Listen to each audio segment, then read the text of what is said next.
my two-turn team, and welcome back to another video. We leave just a week from today, and I literally cannot wait until we are on the cruise. So I was trying to think of videos that I could do in between now and then. I mean, I really don't need to do that many, obviously, but a few maybe here or there. And I was thinking there are a lot of videos out there for like packing supplies and stuff, which are great and grand. You should watch them if you need to, but I was trying to think of like stuff that people or like seasoned cruisers bring that maybe like first time cruisers or people who've been on just a few cruises don't really think about. So I went onto Facebook and I asked a few of my cruising groups just what are typical things that you bring that aren't really on those more like typical packing lists. So like not like sunscreen, clothes, stuff like that, but like kind of more out there kind of stuff. So after over 700 comments, I went through and I got a list of about 10 things that were kind of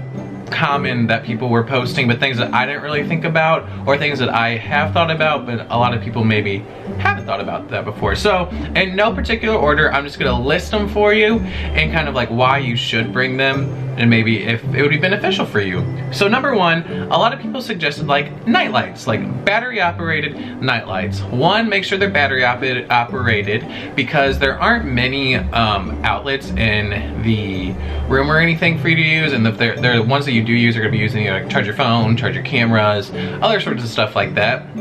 And I know that some ships do have like a light in the bathroom, but the cabins can get very, very dark. And if you have little kids or you have someone who needs like a little bit of light to sleep with, battery operated ones will work wonders. It also kind of maybe helps you wake up in the morning a little bit if it's not completely pitch black out there.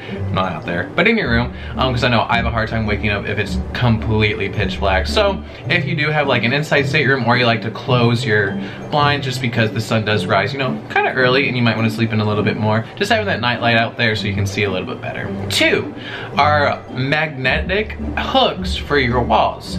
Some of the walls are magnetic. I don't know the specifics about which ships and stuff, like, because there's so many out there, but I do know most doors too, or at least most doors are magnetic. So if you have hooks, you can hook things like your swimsuits, your bags, or stuff, just to get them up out of the floor, so you really don't have to worry about all that stuff, because the rooms are a little bit cozier, and that if you have stuff up on the wall hooked up there, then you don't have to worry about, you know, stepping on stuff or things getting lost. Maybe you could do like if you buy lanyards, you can put all your lanyards on the hooks when you come in for the night, just stuff like that. You never know what could come in handy. Number three, which is something that I really cannot wait to bring. My roommate had it and I used it once and so excited to bring it because, well, you'll understand why in just a second, is Downy wrinkle-free spray. So what it really is, it's just like, it looks like just a spray bottle, obviously, and you spray it on your clothes, you kind of let it just sit there for a little bit, and then your wrinkles kind of come out. Now, obviously, it's not going to be as good as an iron or anything, but it does get the job done enough so you don't look like a big old wrinkle ball after getting your clothes out of your suitcase. And I mean, you could hang them up for a couple days, but I mean, it really won't get the wrinkles out. Number four is an over-the-door shoe hanger, and not necessarily just for your shoes or anything, or even has to be for your shoes, but you can put like your toiletries in there, you can put just random stuff in there just to kind of get it off the counters and keep more counter space free, and just so at the end of the cruise it's not everywhere all over your counters and stuff. So you kind of put, you know, I don't know, lanyards, toiletries, just stuff in it. You can put your shoes in there too, because they're keep those shoes off the floor as well. Number five, it's kind of a two thing. Well, there's two separate items that kind of do the same thing. One is going to be, I don't know how to pronounce it, but I know my mom has used it before. It's like poo-pourri. And what you do is you spray it before you use the restroom, and it masks the smell of any odors you may produce while you're in the bathroom, which apparently it works wonders. I've never personally used it, but my mom has, and she swears by it. Other people swear by it. So yeah. And then also with that, if you don't want that, you could also bring Febreze. Six is going to be metal straws, because most of the cruise lines are going towards paper straws, which are more environmentally friendly and is great and everything, but the paper straws they give you tend to get flimsy and start to like break off and stuff before you even really finish your drink, even like halfway through. That's kind of what happened to me on my last cruise. But if you bring metal reusable straws, it'll work great. You can just wash them out, just make sure you don't like throw them away or anything. Number 7 is going to be a Tide to Go pen.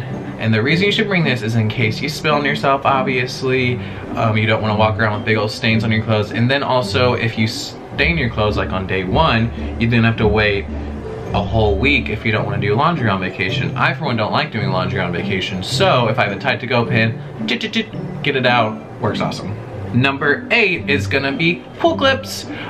We just bought some for our last cruise in December and they worked awesome. We had really fun ones. I think we had like some margarita cups, a flamingo, just different ones that we put in.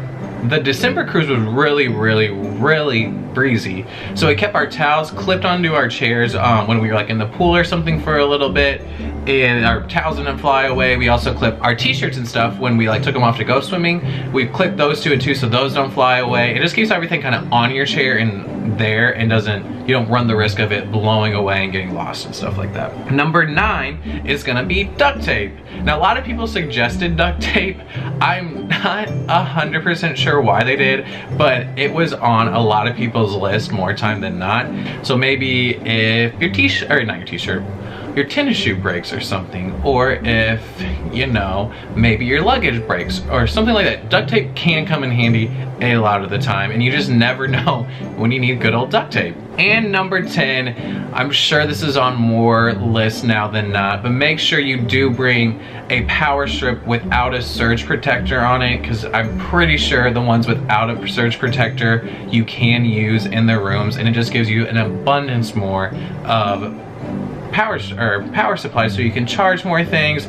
A lot of people now recommend the ones with little USB ports or whatever on them as well, so you can charge your phones really fast and also charge your cameras, and if you have like a medical thing you need to plug in, just all sorts of good stuff there that you can use it for. That is the end of my list. So that's like 10-ish things that people kind of commented on my post about that they thought a lot of people don't have on their more typical packing list and stuff. So what do you think? Is there anything else you should add? Are these things helpful, or kind of what just kind of comment down below. Let me know, because you never know, some people think of awesome, great ideas that need to be shared with the world.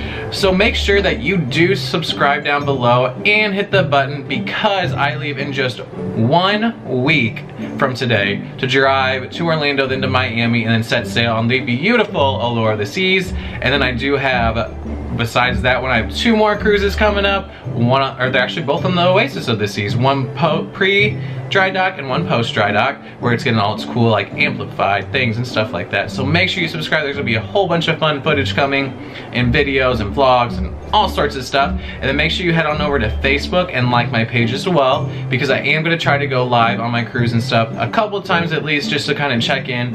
And so if you are stuck at work, stuck at home or whatever, and you wanna maybe a glimpse of being on vacation, just act like you're there, you can tag along with us, and it's gonna be super duper fun. So yeah, I hope you all have an amazing day, and I will see you later. Bye!